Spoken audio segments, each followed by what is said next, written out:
अच्छा, तो आज हम जो है डिस्कशन करने जा रहे हैं डिस्क्रीट फोरियर ट्रांसफॉर्म का।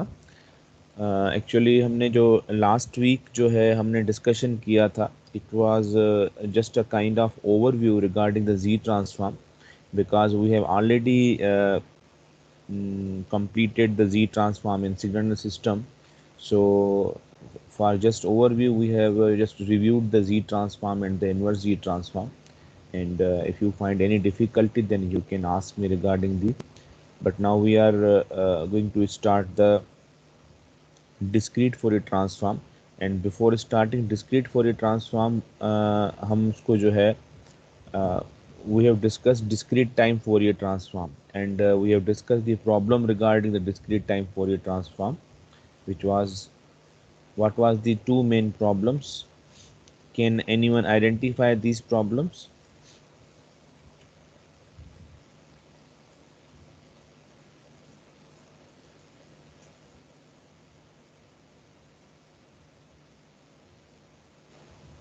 Yes, can anyone identify this problem? हमने जो है DTFT की कुछ examples की थी. DTFT was the discrete time Fourier transform, and while solving the discrete time Fourier DTFT, we are facing two main problems. And what was two main problems? Sir एक तो ये था कि जब हम सॉल्व कर रहे थे तो हमारे पास डिस्क्रीट से कंटिन्यूस आ रहा था। Yes. और सेकंड प्रॉब्लम ये था कि हमारे पास इनफिनाइट नंबर ऑफ सैंपल्स आ रहे थे। बिल्कुल, ये दो प्रॉब्लम्स थी जिसकी वजह से जो है ना, जो जब हम डिस्क्रीट सिग्नल्स को जब हम फोरियर ट्रांसफॉर्म कैलकुलेट कर रहे थे, तो हमारे पास जो फ्रीक्वेंसी जो आ रही थी, जब हम इसको फ्रीक्वेंसी डोमेन में कन्वर्ट कर रहे थे, तो फ्रीक्वेंसी जो आ रही थी उसमें प्रॉब्लम ये आ रहा था कि वो फ्रीक्वेंसी जो है वो कंटिन्यूस था।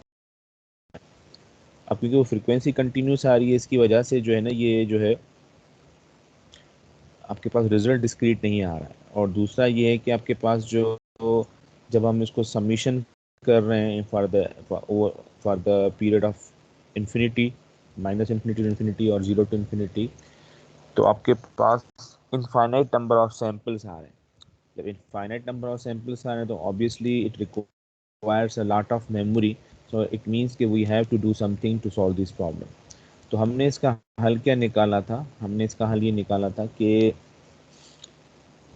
हमने जो है इसको इवेल्युएट किया था एट डिस्क्रीट फ्रीक्वेंसी, यानी अगर फ्रीक्वेंसी कंटिन्यूस है तो हमने स्पेसिफिक पॉइंट्स पर जो है ना उसको जो है वो सिलेक्ट कर लिया था। डेफिनेटली अगर मैं आपसे ये कहता हूँ कि एक कंटिन्यूस टाइम सिग्नल है, जस्ट हम एक अपने इसी कॉन्सेप्ट पे चलते हैं, अगर ये कंटिन्यूस टाइम सिग्नल है, उसको मैं डिस्क्रीट पॉइंट्स पे जो है ना इवेल्युएट करना चाह रहा हूँ।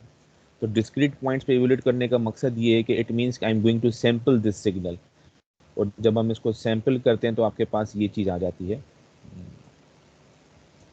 इस तरह आपके पास सैंपल आ जाएंगे इसके। मैं थोड़ा सा सही नहीं बना पा रहा हूँ, लेकिन इस तरह के सैंपल्स आ जाएंगे आपके पास। अब वो जो सैंपल्स हैं, ईच सैंपल को जो है ना हम इंडिविजुअली कंसिडर कर सकते हैं कि ये सैंपल जो है and at n equal to this है, at n equal to this है। और इस तरह का, यानी इस तरह अगर हम कर रहे हैं तो basically what we are doing this sampling process. तो यही चीज़ अगर हम फ्रीक्वेंसी डोमेन में कर रहे हैं, यानी अब ये चीज़ सारी हम किस डोमेन में कर रहे थे प्रीवियसली? हम इसको कर रहे थे टाइम डोमेन में। But here what we are going to do, we have to perform this function into the frequency domain. Discrete frequencies, जब आपके पास कंटिन्यूस फ्रीक्वेंसी स्पेक्ट्रम आ रहा है तो उसको अगर डिस्क्रीट में करना है तो obviously we have to do such kind of operation. आप कैसे करते हैं अभी पता चल जाएगा। ठीक है, सेकेंड चीज हम क्या कर रहे हैं, जो नंबर ऑफ ऑब्वियसली जब ये चीज फाइनाइट हो जाएगी, जब ये सैंपल्स फाइनाइट हो जाएंगे तो आपके पास क्या हो जाएंगे, finite number of data points आ जाएंगे। जिस तरह अगर मैं आपसे ये कहता हूँ कि कंटिन्यूस सिग्नल है, इसमें कितने पॉइंट्स हैं, तो आप कहेंगे सर इसमें तो इनफाइनाइट पॉइंट्स हैं, देयर आर इनफाइनाइट पॉइंट्स। तो अगर मैं इसको डिस्क्रीट कर लेता हूँ, इसको जब मैं डिस्क्रीट में लेके आ गया, जब मैं इसको डिस्क्रीट मैंने कर दिया, तो ऑब्वियसली अब वो पॉइंट इनफाइनाइट नहीं हुए, अब वो पॉइंट्स क्या हो जाएंगे, फाइनाइट हो जाएंगे। Clear? Yes, sir.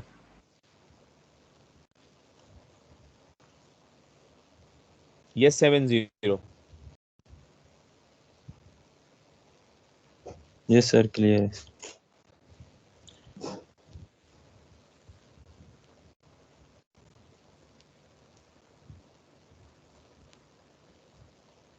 Again I repeat, अगर किसी को समझ में नहीं आया है। यस 36 क्लियर है सर। थोड़ा सा ब्रीफ करोगे मैंने क्या कहा? सर आपने बताया कि अगर जैसे हमारे पास इनफाइनाइट नंबर ऑफ सैंपल्स आ रहे हैं या कंटिन्यूस में, तो पहले उसको हम सैम्पलिंग कर देंगे जिससे हमारे पास फाइनाइट नंबर्स ऑफ सैंपल आ जाएंगे। गुड। तो हम सर उसे इजीली हम लेकिन ये सब कर सारा सकेंगे। काम, जी, लेकिन ये सारा काम हम कहाँ पर करेंगे? After calculating the discrete Fourier transform ना, मतलब उसमें हमारे पास जो है ये सारा काम जो है ना वो फ्रीक्वेंसी साइड पर हो जाएगा। मतलब जो हम बेसिकली, हमारा ऑब्जेक्टिव क्या है? हमारा ऑब्जेक्टिव ये है कि फ्रीक्वेंसी को हमें कंटिन्यूस से डिस्क्रीट बनाना है, ठीक है ना? Yes sir, yes sir. Good. Yes 04। Yes sir समझ में आ गया। गुड।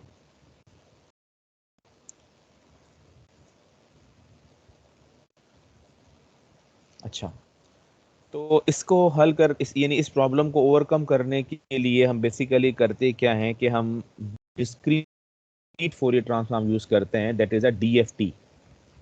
अब डीटीएफटी और डीएफटी में बेस्ट डिफरेंस ये है कि डीटीएफटी में हमारे पास सबसे यानी जो फ्रीक्वेंसीज होती है वो इनफाइनाइट होती है, और डीएफटी में हमारे पास ये सारी चीज़ें फाइनाइट आ जाती हैं। अब ये कैसे फाइनाइट होती हैं, आप ज़रा कंपेयर करें इन दोनों के एक्सप्रेशन को, कि यहाँ पर कहीं पर भी इन्फिनिटी नहीं है। यहाँ देखें n-1 आ गया,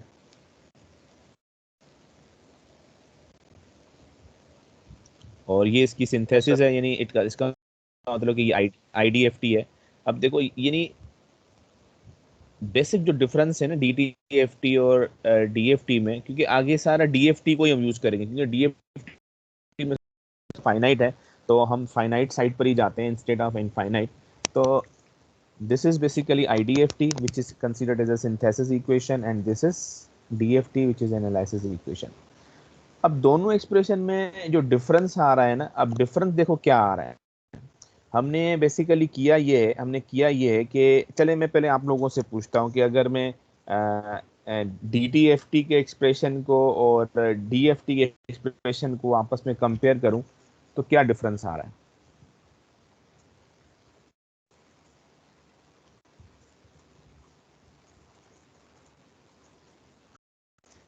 एक तो यहाँ डिफरेंस आ गया कि वहां पर माइनस इन्फिनिटी टू इन्फिनिटी था, यहाँ पर एक स्पेसिफिक n-1 आ गया।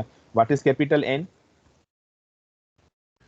Total it is Number number the of of total number samples. Of samples. Great, ठीक है। दूसरा डिफरेंस कहाँ दूसरा पर आया? ओमेगा की जगह जो है के आ गया। और हाँ,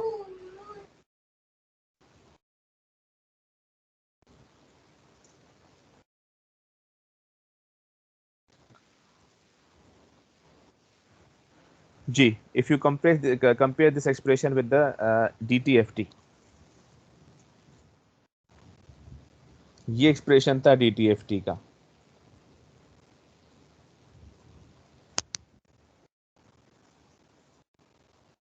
यानी एक काम तो हमने ये किया कि जो आपके पास ये जो इन्फिनिटी है ये आपके पास 0 to n-1 हो गया, और दूसरा काम हमने ये किया कि ये जो ओमेगा है ना, ओमेगा जिस तरह हमने सॉल्यूशन में भी डिस्कस किया था कि उसको हमें डिस्क्रीट बनाना है, तो उसके लिए हमने क्या किया, इस ओमेगा को हमने ब्रेकअप कर दिया। ये बेसिकली क्या आपका ओमेगा है।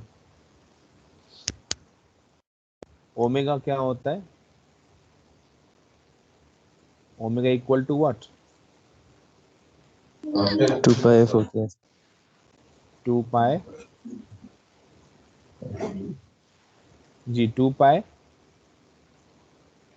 2 pi F. F. 2 pi F है, ठीक है। अब 2 पाई एफ है, या हम इसको 2 पाई टी भी कर सकते हैं या 2 पाई एफ भी करते हैं। तो यहाँ पर आपके पास ये जो फैक्टर आ रहा है ना, इसको अगर मैं इसको हाईलाइट करूँ, ये वाला, ये बेसिकली सैम्पलिंग फ्रीक्वेंसी को इंडिकेट कर रहा है। मैं इसको मिटा के दोबारा हाईलाइट करता हूँ। ये जो फैक्टर है ना, ये बेसिकली सैम्पलिंग फ्रीक्वेंसी को इंडिकेट कर रहा है कि हमने इसको एक पर्टिकुलर फैक्टर से सैंपल किया है।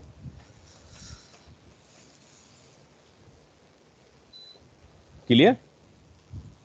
सर ये जी के क्या चीज है? जी के हाँ, के अब देखो के बेसिकली क्या है, यहाँ पर के मेंशन किया हुआ है, ठीक है ना।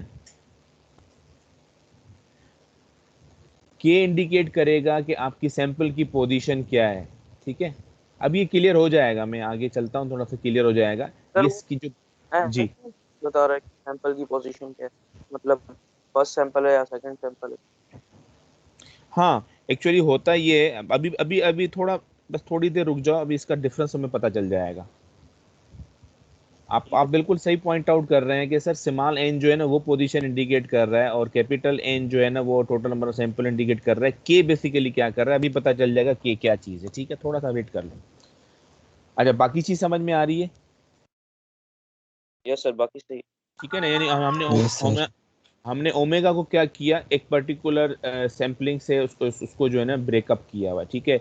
ये इसकी सिंथेसिस इक्वेशन है, ये हम आगे जाके यूज़ करेंगे जब यूनिवर्स निकालेंगे। अभी एग्जाम्पल करते हैं, इससे तुम्हें अंदाजा हो जाएगा कि के बेसिकली है क्या।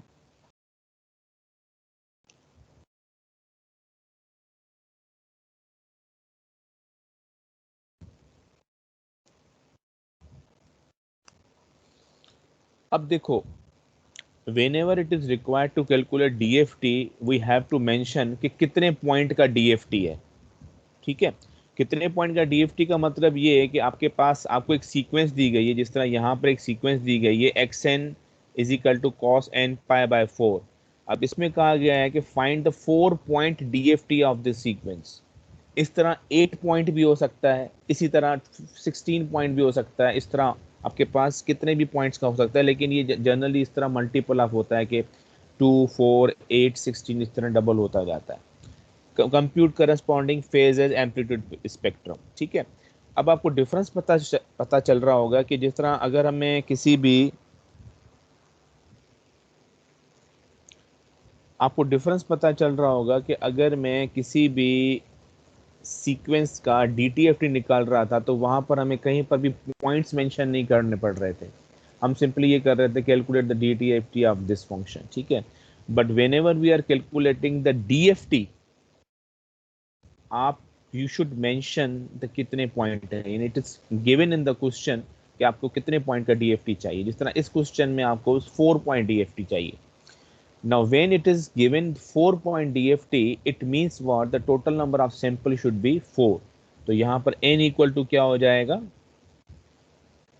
यहाँ पर n इक्वल टू 4 हो जाएगा। ये जो n है ये आपके पास 4 हो जाएगा। ये आपके पास एक, ये मैं डेटा एक्सट्रैक्ट कर रहा हूँ इस क्वेश्चन में से कि ये आपके पास n की वैल्यू 4 आ गई। क्लियर? यानी आपने सीक्वेंस को 4 सैंपल तक एक्सपेंड करना है, n इक्वल टू 0 1 2 3 तक जाना है। क्लियर? Yes sir, clear. ठीक है। अब आपने इसी फंक्शन में n की वैल्यू 0 प्लेस की, n की वैल्यू 1 2 3 प्लेस की, तो आपके पास इस फंक्शन में आपके पास ये वैल्यू आ गई, और उसको आपने फर्दर सिंप्लीफाई किया तो फाइनली आपके पास ये सीक्वेंस आ गई। अब इस सीक्वेंस का आपको DFT निकालना है।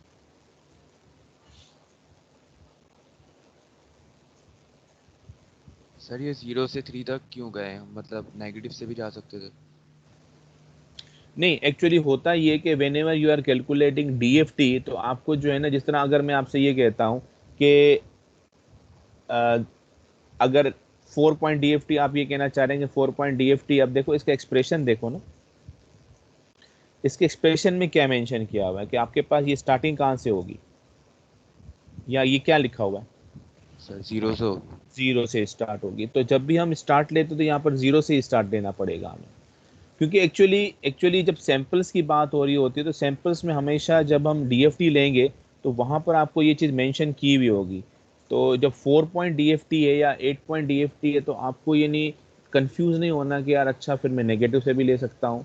तो इसका जो स्टार्टिंग पॉइंट है ना हमेशा 0 से ही लेंगे हम। सही है सर। ठीक है। अच्छा, ये सीक्वेंस आ गए हमारे पास। अब इस सीक्वेंस का हमें डीएफटी लेना है। अब डेफिनेटली जब हम डीएफटी लेंगे तो आपके पास, अब देखो यहाँ पर अगर मैं के को मेंशन कर रहा हूँ, ये आपके पास के आ गया। जो आप पूछ रहे थे ना के क्या है, अब इसका बेसिकली रोल क्या है कि यहाँ पर मैं के की वैल्यू भी डेफिनेटली कहाँ से कहाँ तक जाएगी, 0 से लेकर 3 तक ही जाएगी, क्योंकि ये n-1 है तो यहाँ पे क्या आ जाएगा, 3 आ जाएगा।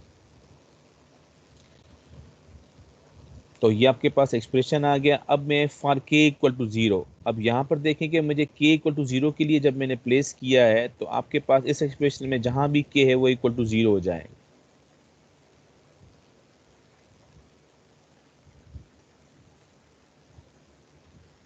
क्लियर? नो सर, ये समझ में नहीं आया। जी जी, क्या बताओ। सर ये हमने 0 कर दिया, फिर हम e की पावर 0 1 हो जाएगा, सिर्फ xn बचेगा, तो सेम सीक्वेंस लिख देंगे, बस खत्म है ये आंसर। x0 इक्वल टू 1 हो गया।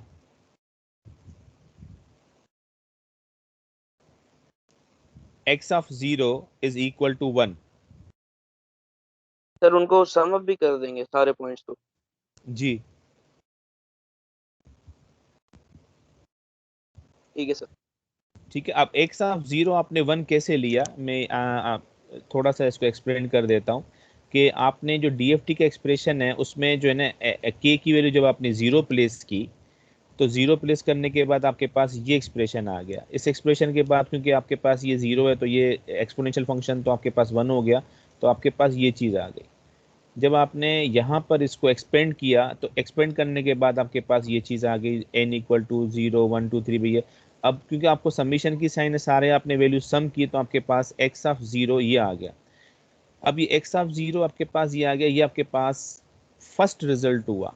अब आपको फिर k इक्वल टू 1 प्लेस करना है। क्लियर?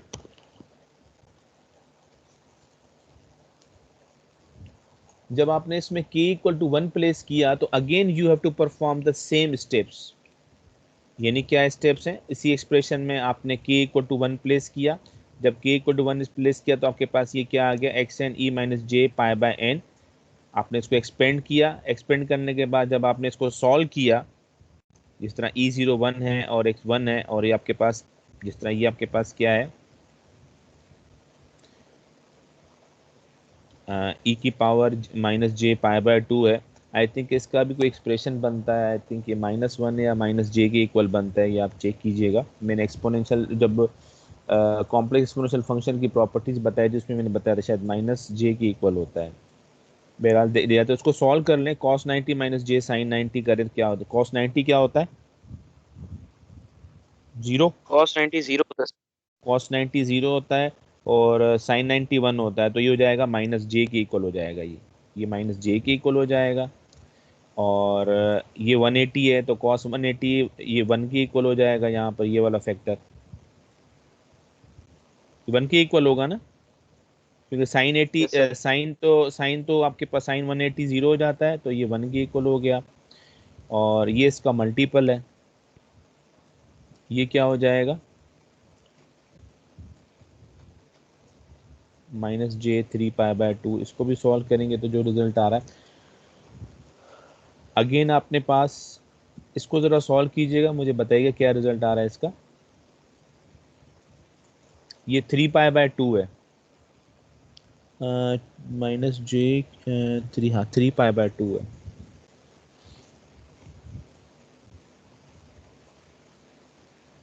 क्या आंसर आ रहा है इसका?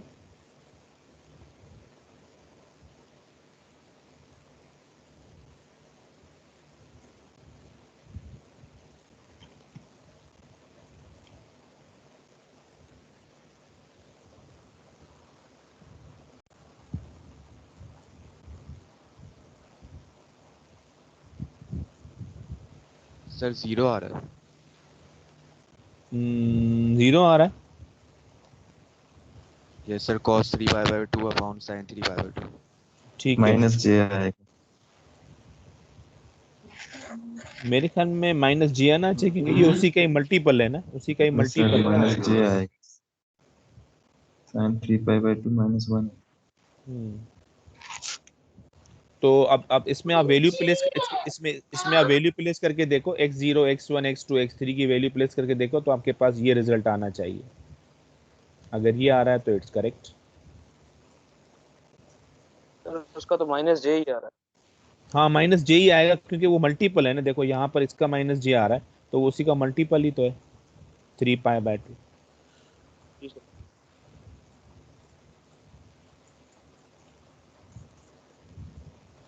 सही है। तो जब इसको सॉल्व करते हैं यानी again we have to put x0 x1 x2 x3 value, और जब उसको सॉल्व करके सम करेंगे तो आपके पास ये रिजल्ट आना चाहिए। ठीक है, तो आप k की वैल्यू कहाँ से कहाँ तक लेंगे? We have to place k from 0 to 3। तो k इक्वल टू 0 पे आपके पास ये आई, 1 पे ये आई। इसी तरह k इक्वल टू 2 पे आपके पास again you have to perform same steps.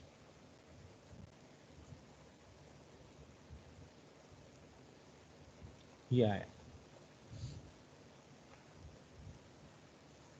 और जब x इक्वल टू 3 लेंगे तो आपके पास ये आ जाएगा, सॉरी k इक्वल टू 3 लेंगे तो आपके पास ये स्टेप्स आएंगे। आई थिंक इतना मसला नहीं होना चाहिए, वही सेम स्टेप्स हम रिपीट कर रहे हैं बार बार, लेकिन हमें कितनी मरतबा जाना है क्योंकि 4 पॉइंट DFT है तो हम इसको जो है 4 टाइम्स जो है 0 to 3 तक लेंगे।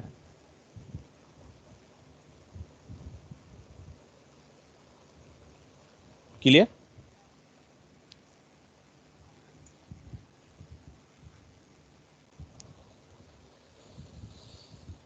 अगर क्लियर नहीं तो रिपीट करूं दोबारा?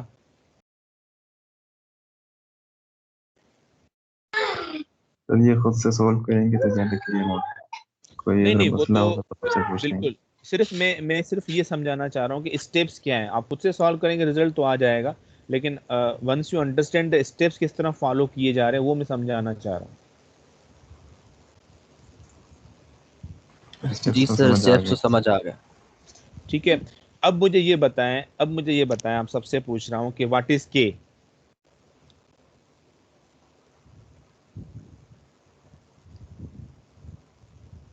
क्या आपने बताया था ना नंबर ऑफ सैंपल जो है कौन से सैंपल पे अभी है सिग्नल। नहीं तो उससे नहीं, वो तो बात सही है, आप सही कह रहे हैं, यहाँ भी यही चीज़ नज़र आ रही है, लेकिन बेसिकली देखो अगर मैं आपसे कहूँ हाउ कैन यू डिफरेंशिएट के एंड स्मॉल एन, एन भी वही है के भी वही है, तो इन दोनों में डिफरेंस क्या है बेसिकली?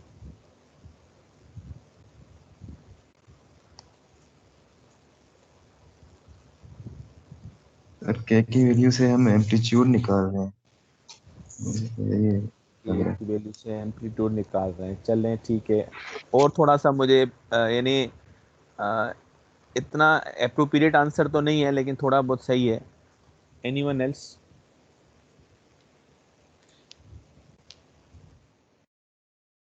इससे आपको ये अंदाजा नहीं हुआ के बेसिकली क्या है? बेसिकली के है क्या?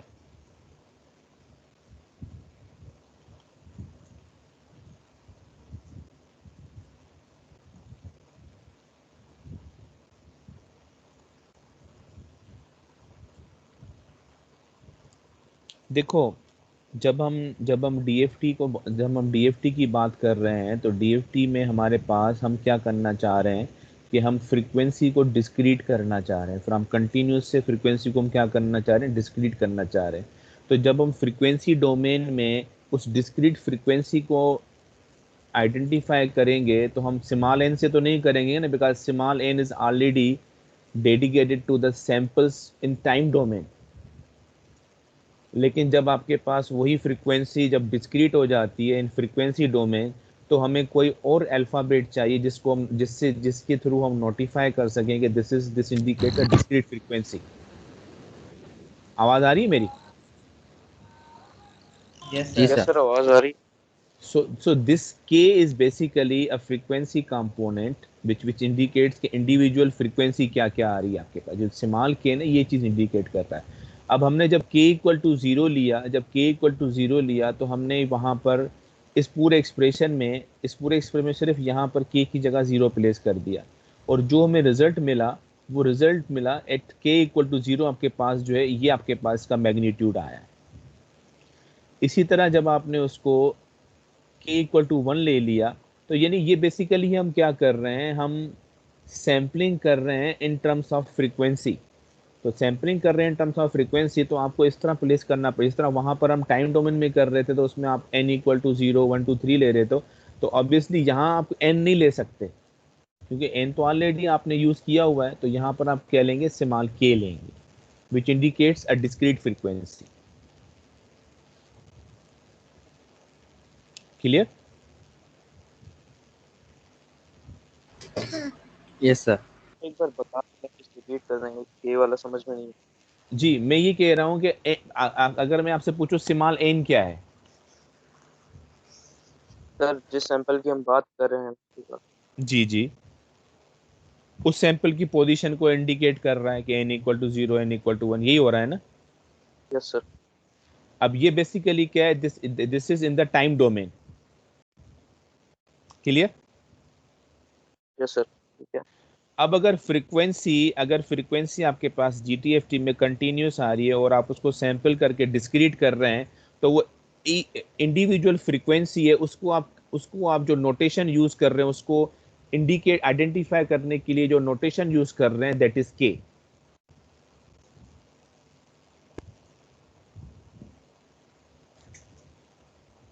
क्लियर? सर ये कह सकते हैं ना कि हमारा जो फ्रीक्वेंसी डोमेन के सैंपल्स की पोजीशन के है और टाइम डोमेन जी, के सैंपल्स की पोजीशन बिल्कुल है ना। बिल्कुल बिल्कुल तो बिल्कुल सही कह रहे हैं आप। ठीक है, मैं सैंपल की पोजीशन नहीं कह रहा, मैं फ्रीक्वेंसी कह रहा हूँ, आप सैंपल की पोजीशन कह रहे हैं इन फ्रीक्वेंसी डोमेन। बिल्कुल सही है, you are right. Clear? Yes sir, clear. Okay. अब इस फ्रीक्वेंसी में अब इस फ्रीक्वेंसी में हमारे पास डेफिनेटली जब हमने मैग्नीट्यूड कैलकुलेट कर दिया, तो इसका फेज कैसे मालूम करेंगे? ये तो इसका मैग्नीट्यूड आ गया, ये एक्चुअली इसकी वैल्यूज है मैग्नीट्यूड के लिए। ऑब्वियसली हमें वो फार्मूला जो हम अप्लाई करते हैं वो तो करना ही पड़ेगा ना, अप्लाई फार्मूला। जैसे यहाँ तक जब हम पहुँच जाते हैं, अब मुझे आप सब स्टूडेंट्स ये बताएं कि यहाँ तक जब हम पहुँच गए, तो as far as steps are concern आपको कोई प्रॉब्लम तो नहीं है? क्योंकि ये बहुत ज़्यादा यूज़ होगा, ये आप इससे अंदाज़ा लगा लो कि ये जो स्टेप्स मैं बता रहा हूँ ना, ये रिपीटेडली आगे यूज़ होंगे। अभी जब टॉपिक सब हम आगे सर ये प्रोग्रेस करते जाएंगे। जी हमारे पास, जी, क्या कह रहे हैं? सर जिस तरह से हमने फोरियर ट्रांसफॉर्म वगैरह निकाला, उसमें हमारे पास एक जी सीक्वेंस, इधर हमारे पास एक सीक्वेंस आ रही है आंसर में। हाँ, सीक्वेंस आ रही है, ठीक है। तो मतलब उससे आप क्या कहना चाह रहे हैं? अच्छा, आप ये कहना चाह रहे हैं कि अगर 8 पॉइंट होगा तो हम प्रिडिक्ट कर सकते हैं, ये कहना चाह रहे हैं? नहीं सर, मैं ये कह रहा हूँ सीक्वेंस क्यों आ रही है, मतलब हम चारों के 4 पॉइंट्स को अलग अलग डील करेंगे फिर। नहीं, देखो ना, ये 4 पॉइंट्स निकालने के लिए हमें ये स्टेप्स तो परफॉर्म करने ही करने पड़ेंगे ना, क्योंकि हम फ्रीक्वेंसी को डिस्क्रीट करना चाह रहे हैं ना, कंटिन्यूस में से डिस्क्रीट करना चाह रहे हैं। तो हम क्या कर रहे हैं कि हम एक एक स्टेप, यानी जिस तरह आपने k इक्वल टू 0 ले लिया, तो इसका मतलब आपने उस सैंपल्स की बात कर रहे हो एट k इक्वल टू 0 पर। जब k इक्वल टू 0 लिया तभी आपके पास ये वैल्यू आई ना, ये x 0 इक्वल टू 1, इस तरह यहाँ पर ये वैल्यू आई, तो इस तरह आपके पास 4 वैल्यूज आ गई। तो ये 4 जो है ना, ये फ्रीक्वेंसी कंपोनेंट आ गए ना आपके, डिस्क्रीट कर दिया। अब इसका हर फ्रीक्वेंसी का हर फ्रीक्वेंसी का, हर डिस्क्रीट फ्रीक्वेंसी का आपको फेज और मैग्नीट्यूड मालूम करना है, तो वो अपने फेज और मैग्नीट्यूड मालूम कर रहे हैं आप। तो इसमें कहाँ कंफ्यूजन क्या हो रही है आपको? सर मैं ये कह रहा हूँ कि मतलब इसको हम अलग से क्यों डील करें, मतलब हर पॉइंट्स को जिस तरह आप पहले कहते थे कि अगर ऐड कर दें चारों पॉइंट्स, हाँ, तो अगर उस तरह से करनी है डील, तो उसमें क्या प्रॉब्लम आएगी हमारे पास। नहीं, इसमें हम ऐड तो कर रहे हैं ना चारों पॉइंट्स को, देखें हर स्टेप में कर रहे हैं, इसमें भी कर रहे हैं, देखो चारों पॉइंट्स को ऐड कर रहे हैं, इसमें भी कर रहे हैं चारों पॉइंट्स को ऐड। ऐड तो हम कर रहे हैं ना इसमें। सर नहीं, लास्ट आंसर की बात करो। इस वाले की ये बात कर रहे हैं, यस सर। इसकी बात कर रहे हैं। इसमें देखो, इसमें आपको कहा गया कि 4 पॉइंट DFT निकालो। अगर आपको कहा जाता है ना कि 1 पॉइंट DFT निकालो, तो आपके पास ये आंसर आता सिर्फ। आपको कहा गया 4 पॉइंट डीएफटी निकालो कि यानी आप जो फ्रीक्वेंसी को जो डिस्क्रीट करोगे, जो डिस्क्रीट फ्रीक्वेंसी आप जनरेट करोगे, वो कितने सैंपल जो होने चाहिए उसके, उसके 4 सैंपल यानी 4 पोजीशंस होनी चाहिए। तो यहाँ पर यानी 0 से लेकर 3 तक आ गया, तो इसको तो हम ऐड नहीं कर सकते ना। जी सर, ये भी ठीक। क्योंकि एडिशन तो हम यहाँ पर कर चुके हैं। As far as expression is concern, if you are looking to this expression, तो इस एक्सप्रेशन को जब हमने एक्सपेंड किया तो हमने ये कर दिया। यानी हम क्या कर रहे हैं, जितने पॉइंट डीएफटी होगा हमें उतनी मरतबा ये स्टेप्स परफॉर्म करने पड़ेंगे। अगर आपको ये कहा जाता है ना कि 8 पॉइंट डीएफटी निकालो, तो इसका मतलब ये है कि आप के की वैल्यू कहाँ से कहाँ तक लोगे, 0 से लेकर 7 तक लोगे, and you have to perform the same steps 8 times. और अल्टीमेटली आपके पास जो रिजल्ट आएगा वो कितने सैंपल्स आएगा इन टर्म्स ऑफ फ्रीक्वेंसी?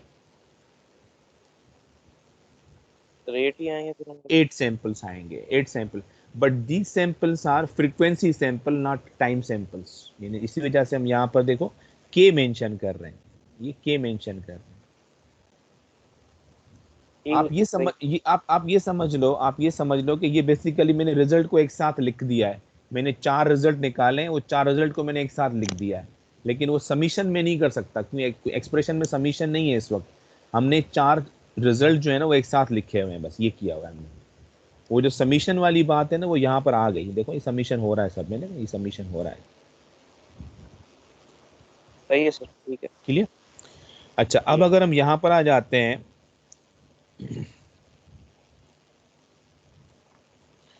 अगर हम यहाँ पर आ जाते तो यहाँ तक तो हम पहुँच गए, ठीक है। अब हमें हर जो फ्रीक्वेंसी जो आपके पास डिस्क्रीट फ्रीक्वेंसी है उसका फेज और मैग्नीट्यूड मालूम करना है। तो ये तो बड़ा आसान है। जिस तरह अगर मैं इसकी बात करूं तो इसका फेज और मैग्नीट्यूड क्या बनेगा, इसका मैग्नीट्यूड 1 बनेगा, और इसका फेज क्या बनेगा, इसका फेज 0 बन जाएगा। ये आ गया। इसी तरह अगर मैं इसकी बात करता हूँ, इसका मैग्नीट्यूड क्या बनेगा, वही आप फार्मूला अप्लाई करते हैं X square Y square under root वाला, वो अप्लाई करेंगे तो आपके पास ये आ जाएगा। और इसका एंगल निकालेंगे टेंजेंट इनवर्स जो भी है, एंड ये सारी वैल्यूज आपके पास आ जाएंगी।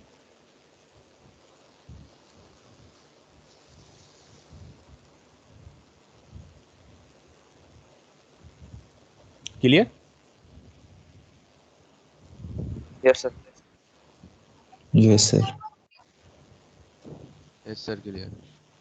अच्छा, अब ज़रा मैं इसमें यहाँ पर आपसे ये कहता हूँ कि ये आपको थोड़ा सा ये सॉल्व करके दिखाएं मुझे। अगर ये 4 पॉइंट डीएफटी है, अगर ये 4 पॉइंट डीएफटी, तो इसको हम कैसे सॉल्व करेंगे? इसको ज़रा सॉल्व करें।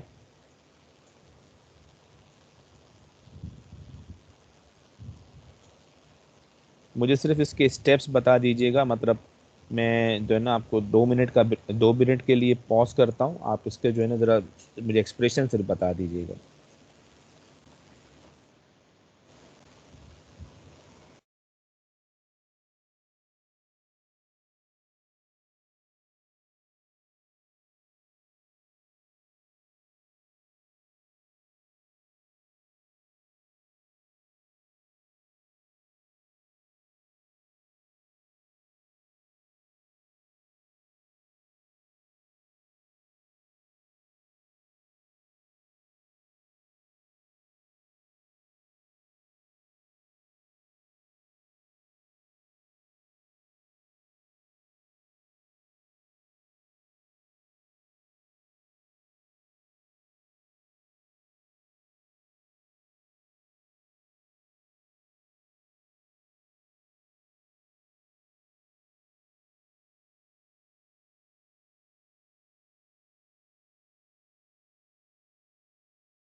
सर एक मिनट प्रीवियस स्लाइड पे तो जाइएगा।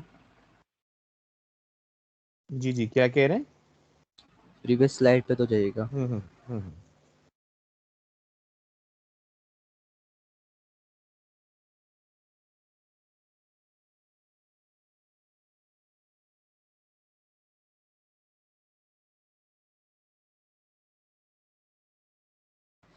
सर इसमें तो एक्स ऑफ एन यानी कि 4 वैल्यूज दिए गए हैं, उसमें तो 6 हैं, हम्म। तो उसको 6 पॉइंट पे करना पड़ेगा या फिर उसको 4 ही रखना है? यही तो उसमें कंफ्यूजन है जो आप क्लियर करनी है।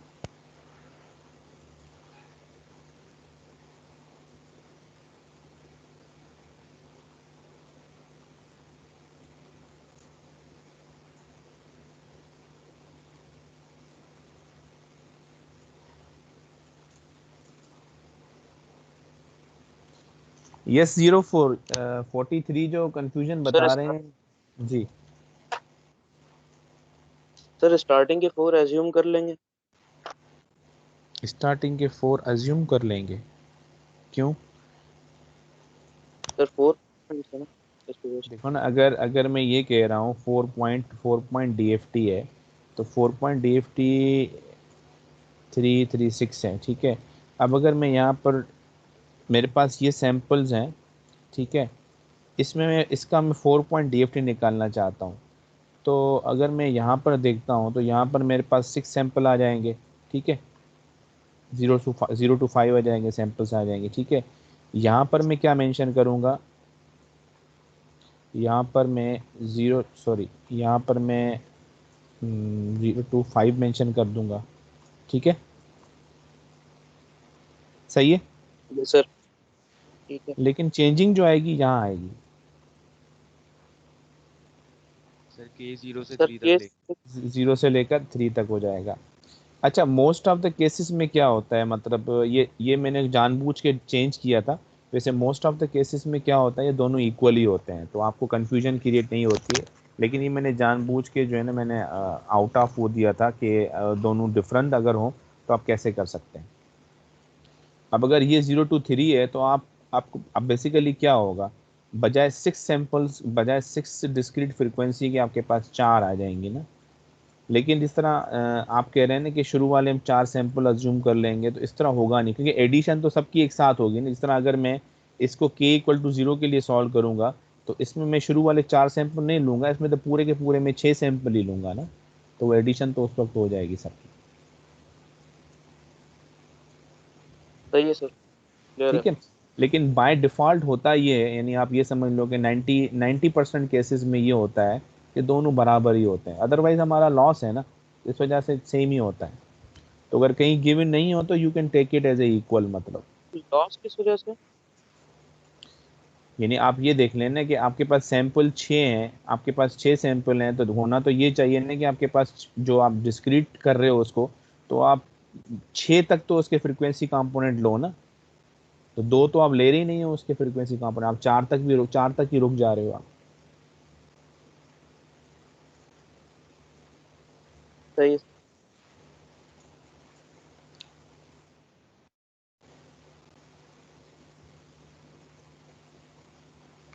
और अगर अगर अगर अगर ये रिक्वायर्ड है कि आपको फेज और मैग्नीट्यूड भी मालूम करना है, then you have to perform these function steps, otherwise you should stop here. आप यहाँ पर रुक जाएंगे और कहेंगे कि अच्छा ये 4 पॉइंट DFT इसका ये हाल,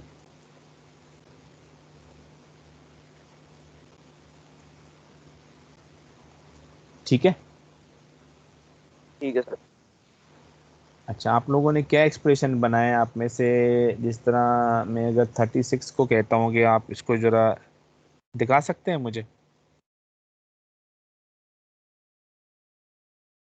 36 आप दिखा यस सकते हैं? सर। ओके, सर तो कंप्लीट मैं, सॉल्व तो नहीं किया। नहीं सर, मुझे स्टेप दिखा दो, मुझे अंदाज़ा हो जाएगा। मतलब रफली सर कुछ किया है। अच्छा, तो ये दिखा सकते हो, मैंने आपको परमिशन दी है एज ए प्रेजेंटर, तो आप दिखा सकते हो।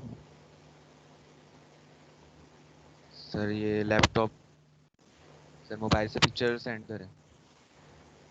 हाँ, तो एक काम करें ना, पिक्चर मुझे शेयर कर दीजिएगा, आप में से जिन्होंने भी सॉल्व किया है ना, जो भी स्टेप्स हैं मुझे पूरा सॉल्यूशन नहीं चाहिए, बिकॉज अगर स्टेप समझ में आ गया तो सारी तो उसकी रिपीटेशन है, तो उसकी ज़रूरत नहीं है। 43 आप जो भी इस वक्त क्लास ले रहे हैं, अगर उन्होंने सॉल्व किया है तो मुझे सिर्फ स्टेप्स बता देंगे ना कि ऐसा सर के की वैल्यू यहाँ से यहाँ तक लेंगे।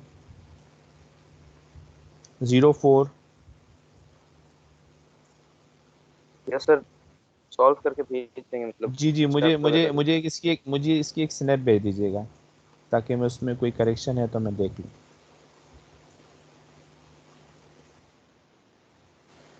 अच्छा, सर अब अगर हम इस आज पे का लेक्चर आप करते हैं और पिछले लेक्चर्स में से सर थोड़ा क्वेश्चन है जो आपने हाँ पिछला कन्वर्जेंस का बताया था। जी ट्रांसफॉर्म के हवाले से। यस सर, उसमें थोड़ी प्रॉब्लम्स है सर। हाँ हाँ, तो वो अभी आपने नोट की हुई है, या इसको जिससे आप कहो, अभी अगर अभी की हुई है तो अभी डिस्कस कर लो। अगर आप जी सर अभी कर लेते हैं। जी जी बोलें। सर वो आपने लास्ट क्वेश्चन करवाया था एक, find the hmm. Inverse transform वाला, वो सर अगर आप फाइंड, ऑप्शन कर सकते जी जी इनवर्स जी जी, जेड। हाँ हाँ, सर इनवर्स वो ये वाली ट्रांसफॉर्म स्लाइड आप मैंने कुछ, जी जी जी, एक मिनट रुक जाओ।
जी शेयर हो रहा है। Yes sir. Yes sir. Yes sir. हाँ बोलो 04। सर ये आपने कहा था कि ये फॉर्मूला नहीं लगाएंगे फिर वाला, एक ही फॉर्मूले से कर देंगे। एक मिनट एक मिनट, इसकी बात कर रहे हो? जैसे सर आपने ये वाला फॉर्मूला, सर ये जी स्लाइड जी। चेंज हो गई थोड़ी, पहले चेंज थी सर, पहले दो फॉर्मूला थे। हम्म, अच्छा, पहले वो यूनिट स्टेप वाला फार्मूला था ना, जिसमें यूएन था। एक मिनट मैं देखता हूँ पीछे तो नहीं, हाँ ये रहा ना, ये है ना, ये कहना चाह रहे हैं। यस सर, ये वाली slide।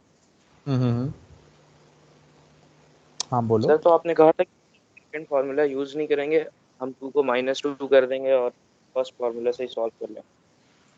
अच्छा, तो उससे नहीं हो रहा? सर उससे हो तो रहा है सर, लेकिन रीजन ऑफ कन्वर्जेंस अगर हम देखें तो यहाँ पे हमारे पास जो लिमिट दी हुई है वो 0.5 से लेके 0.5 से लेके 2 तक है। सेट अगर देखें हम तो region of hmm. Convergence change बने, और अगर हम दोनों को उसी फॉर्मूले से करेंगे तो उसमें रीजन ऑफ कन्वर्जेंस हमारे पास चेंज बनेगा, ग्रेटर देन 2 होगा, क्योंकि सही है, फॉर्मूले में सर हमारे पास ग्रेटर देन ए है। सही है, ठीक है, सही पॉइंट आउट कर रहे हैं। यही रीजन होगा कि इस वजह से जो है ना ये फार्मूला अप्लाई किया गया है। जी सर, तो फिर सर ये जो लिमिट है ये हमें गिवन होती है या हम सॉल्व जिस हिसाब से करना चाहें। नहीं, देखो देखो, अगर मैं यहाँ पर, अगर आपके पास ये क्वेश्चन गिवन है, अगर ये क्वेश्चन गिवन है, तो इस क्वेश्चन में आप इसके पोल्स तो बड़ी आसानी से निकाल सकते हो ना। आप देखो, तो ये बेसिकली क्या है, यानी हम जो रेंज निकाल रहे हैं वो इसी पॉइंट से तो निकाल रहे हैं। तो वैसे ये सर गिवन होता है क्वेश्चन में गिवन होता है ये। अच्छा सर, ये एक्सप्रेशन लिमिट्स गिवन होगी? लिमिट्स गिवन होती हैं क्वेश्चन। यस सर, फिर तभी हम सर फॉर्मूला चूज कर सकेंगे ना, वरना तो फिर हम कोई भी फॉर्मूला से कर अदरवाइज सकते बिल्कुल बिल्कुल एक ही फार्मूला से हो जाएगा, और यही रीज़न है जिसकी वजह से, क्योंकि ये चीज़ हमने गौर नहीं की थी, यानी इनफैक्ट मैंने गौर नहीं की थी, मुझे बतानी चाहिए थी कि ये इस वजह से इसको हमने गौर नहीं किया था, इस वजह से हम कह रहे थे कि ये फार्मूला अप्लाई नहीं करेंगे, यही करेंगे। तो सही पॉइंट आउट किया है आपने, क्योंकि ये रेंज अगर आपके पास लेस देन है तो फिर आप यही फार्मूला अप्लाई करेंगे। सर। ये फॉर्मूला भी थोड़ा समझा दें, -n और यार इसकी जो है ना अगर मैं हो सकता है कि टेबल में शेयर कर दूँ, इसके फार्मूलाज की पूरी टेबल है, आई थिंक इसमें भी होगी तो सही, मैं देखता हूँ, नहीं इसमें नहीं है। बहरहाल तो मैं देख लेता हूँ, अगर टेबल है तो मैं आपसे शेयर कर दूंगा टेबल इसकी ना, तो आपसे आपको अंदाज़ा हो जाएगा कि क्या चीज़ है ये। सर हमारे पास सिग्नल में तो n के बाद n-1 आएगा अगर हम राइट हैंड साइड पे जाएं, तो फिर ये n के साथ माइनस, ये थोड़ा समझ मुझे नहीं आ रहा। मुझे ये मुझे यही लग रहा है कि यहाँ पर ये जो है ना, यहाँ पर ये चीज़ और ये चीज़, इसमें मुझे थोड़ा सा डाउट है कि ये इसमें कुछ है, मुझे कन्फ्यूजन। तो मैं देख लेता हूँ टेबल में, टेबल ठीक शेयर कर लेता हूँ। ठीक है सर। टेबल में शेयर कर लूँगा तो आपको अंदाज़ा हो जाएगा क्या है ना। सही है सर। और सर फिर रीजन ऑफ कन्वर्जेंस का भी थोड़ा बता दीजिएगा, क्योंकि उसमें जी। कंफ्यूजन है, तो समझ में नहीं आ रहा किस तरह से ड्रॉ होगा। अच्छा, वो आपने टेबल उसकी तो मैंने टेबल एक शेयर की थी ना, रीजन ऑफ कन्वर्जेंस की, जिसमें सारे उसमें लिखा हुआ था कि वो कैरेक्टरिस्टिक्स पर। जी जी, जिसमें जिसमें यूनिट स्टेप का था, रैंप का था, सबका मैंने टेबल शेयर की थी। इससे जो प्रीवियस वाली स्लाइड्स थी, यानी मैं स्लाइड्स भी शेयर कर देता हूँ। मेरे ख्याल में लास्ट वीक मैंने स्लाइड्स भी शेयर नहीं की थी आप लोगों से, तो स्लाइड भी शेयर कर लेता हूँ, उसमें देख लीजिएगा, बाकी हम उसको डिस्कस भी कर लेंगे, कोई इशू नहीं है। उसमें क्या उससे मसला पहले क्या आ रहा है आपको? सर बस ड्रॉ करने में सर ये कंफ्यूजन आ रही है कि किस साइड पे ड्रॉ होगा, किस साइड पे नहीं होगा ठीक है ज़्यादा। ठीक है ठीक है, इसको डिस्कस कर लेंगे, कोई इशू नहीं है। Okay sir, thank you. अच्छा, तो अब हम जो है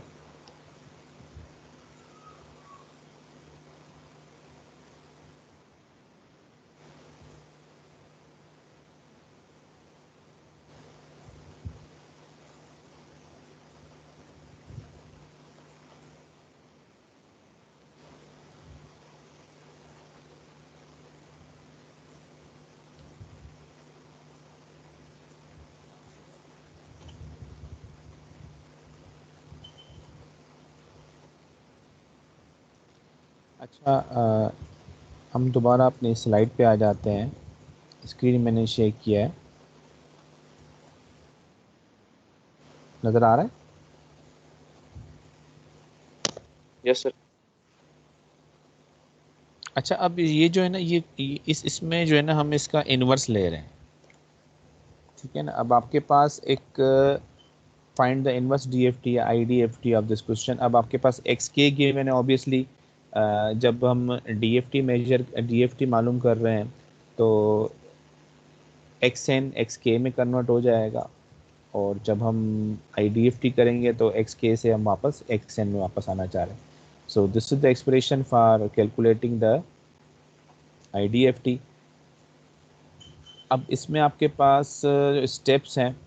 अब n इक्वल टू 4 है आपके पास, इससे भी इस यहाँ से ही पता चल रहा है कि n इक्वल टू 4 है, टोटल नंबर ऑफ सैंपल्स 4 है। तो जब आप इस एक्सप्रेशन को एक्सपेंड करेंगे तो again you have to perform the same steps, आपको 4 टाइम्स वो चीज़ करनी पड़ेगी। तो यहाँ पर आपने इसमें वैल्यूज़ प्लेस की, और आपके पास ये वैल्यूज़ आ गई, x0 इक्वल टू 2 आ गया, x1 इक्वल टू 0 आ गया, और x2 इक्वल टू 0 आ गया, और 3 इक्वल टू अगेन 1 आ गया। तो आपके पास यहाँ पर जो xn की वैल्यू आ गई, दिस इज़ योर रिजल्ट। तो xn की वैल्यू आपके पास आ गई, ये आ गई 2001, and this will be your origin.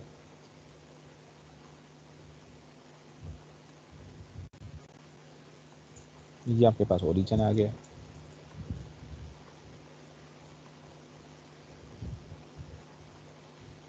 बस यहाँ पर आपको जो है ना, सबसे इम्पॉर्टेंट चीज़, ये स्टेप्स तो वही परफॉर्म हो रहे हैं लेकिन इसका रिवर्स हो रहा है।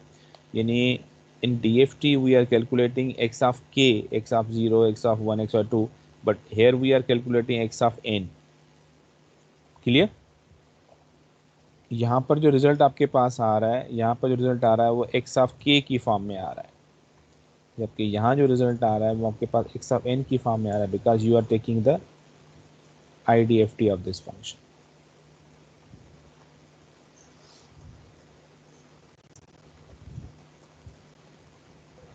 Clear? Yes sir. Yes sir. Sir इस n की वैल्यूज पुट कर रहे हैं, k की वैल्यूज नहीं पुट कर रहे. इसमें सर n की वैल्यूज पुट करके हम सीक्वेंस ऑब्वियसली निकालेंगे. आप IDFT निकाल, इनवर्स निकाल रहे हैं ना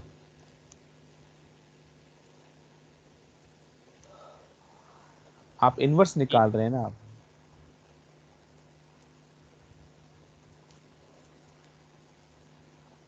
अब देखो ना यहाँ पर ये क्या चीज है, मैं जूम करता हूँ थोड़ा सा. ये बेसिकली k है ना. सही है सर.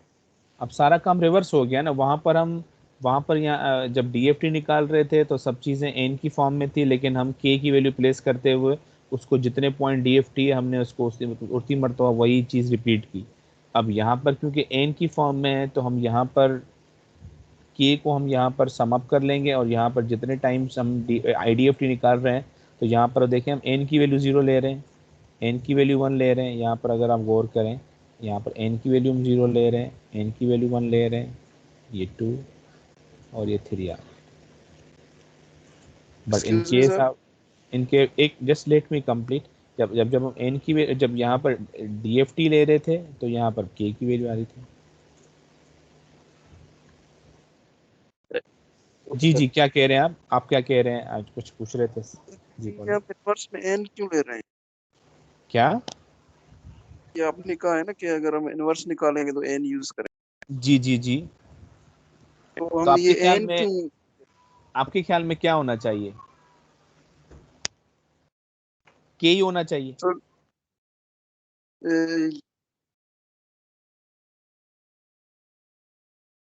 n ही होना चाहिए सर. जी n ही होना चाहिए क्या?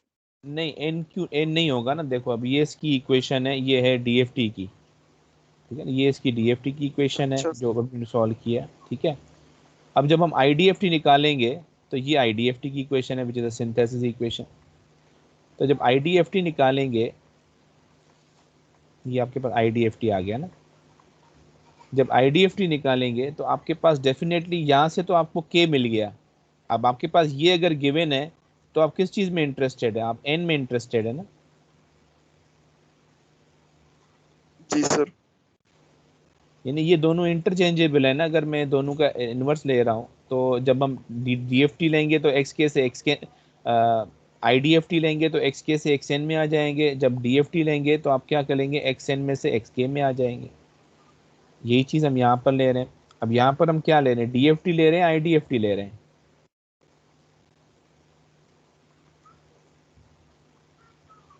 DFT ले रहे हैं सर. DFT ले रहे हैं. हमें गिवन क्या है? xn गिवन है, ठीक है. ये xn गिवन है और हमें मिला क्या? हमें x ऑफ k मिला. सही है, ये इसका रिजल्ट आ गया था. जी सर सही है. ठीक है. अब अगर यहाँ पर देखो, हमें IDFT निकालना है, हमें गिवन क्या है? x ऑफ k गिवन है, और अल्टीमेटली रिजल्ट क्या मुझे मिलेगा? x ऑफ n मिलेगा. ये x ऑफ n आ गया.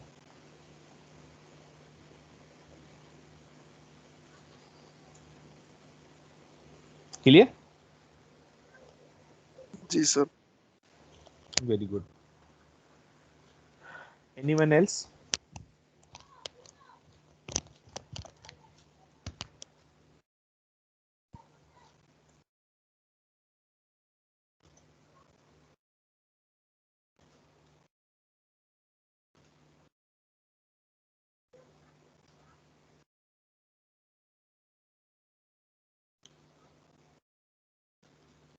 ठीक है, तो आज यहीं तक ही रखते हैं. इंशाल्लाह फिर नेक्स्ट क्लास में इसको कंटिन्यू करेंगे. अगर क्वेश्चन है तो पूछ लें please.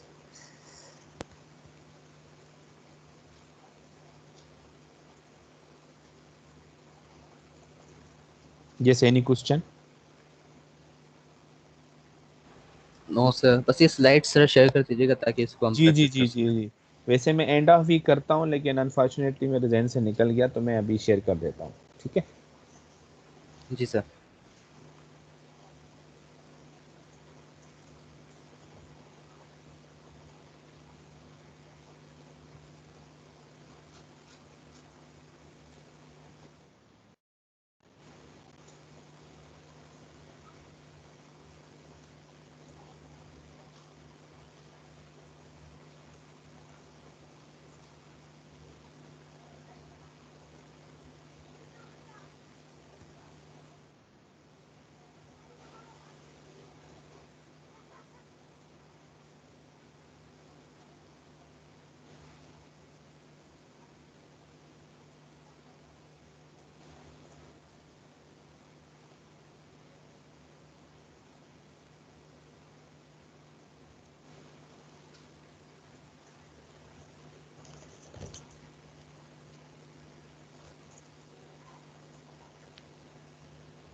Ji, seat number 3।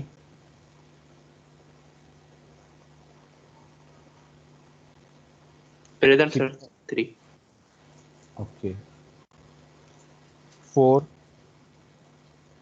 Present sir. Sir वो 13। रोल नंबर 100 को भी लगा दें, अटेंडेंस उसने ठीक कहा है, था। Okay. 13। Present sir 1-3. 14, 15, 1-5 present sir. okay. 20, Present sir.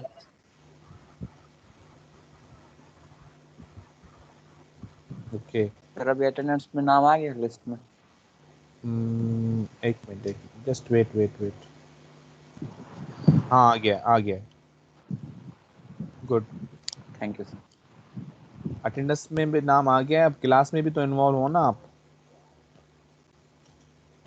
Yes sir, मैं होता हूँ। जी। 22 प्रेजेंट सर। 19। अच्छा, 36 43। Present sir 43। Present sir 36। Okay. 47 48। Present sir 47 present, sir. 47 48 both are present. Okay. 55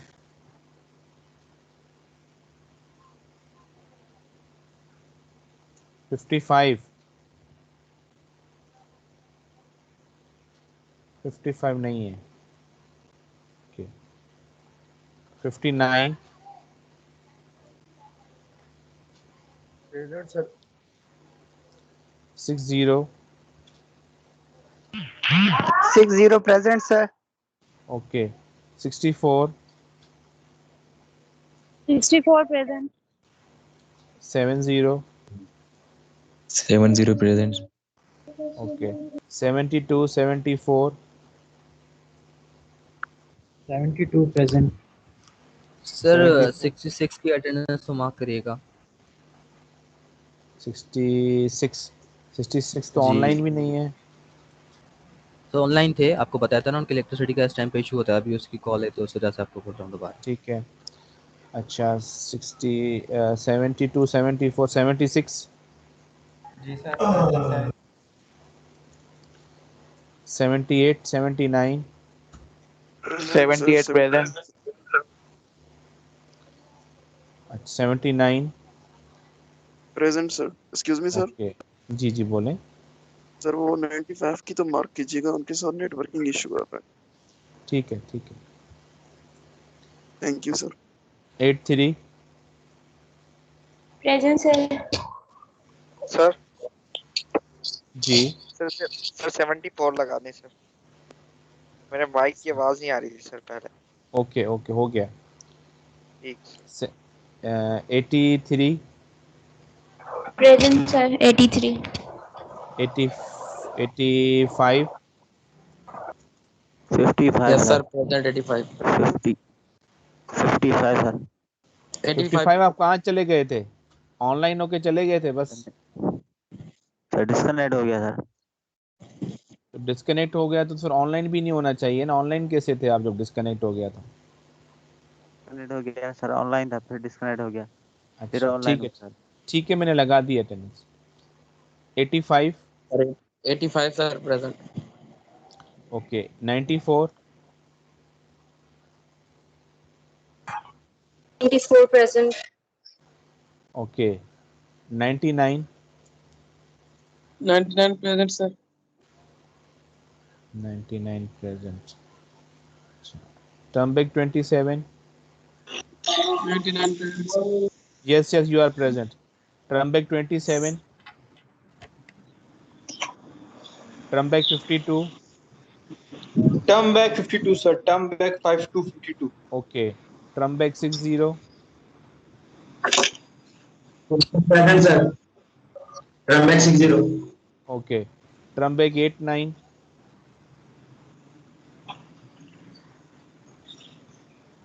Trumbek 92 Present sir. Number 92. okay. Anyone else? Sir 51 लगा दें, जुहेब अहमद नाम है, name आता है मेरा। रेगुलर है 51? जी सर। अच्छा एक मिनट रुक जाओ। ओके 5151। जी 51 ओके। Thank you.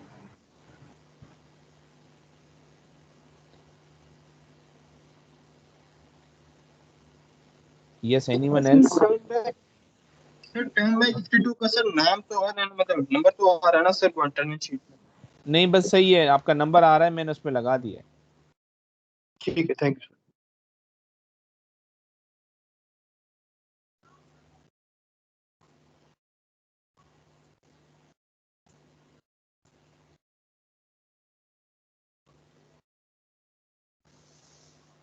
ओके